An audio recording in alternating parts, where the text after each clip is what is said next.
Is your Ford Explorer refusing to connect to Apple CarPlay, leaving you without your maps and music?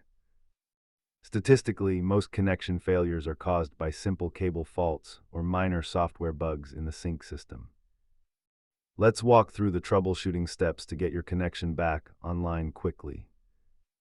Start by swapping your USB cable, checking your sync menu settings, and forgetting the device entirely to force a fresh handshake. Look for debris in the port, check for pending sync software updates, and ensure your iPhone's screen time settings aren't blocking access. If nothing else works, a master reset of the sync system is the most effective way to clear persistent software conflicts. Most fixes are DIY, but if the port is physically dead or the APIM module fails, you will need a professional technician.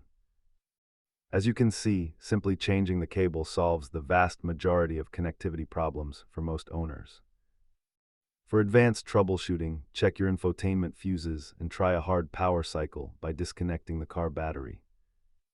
Keep a small non-conductive PIC and a high-quality MFI-certified cable in your glove box to handle future connection hiccups.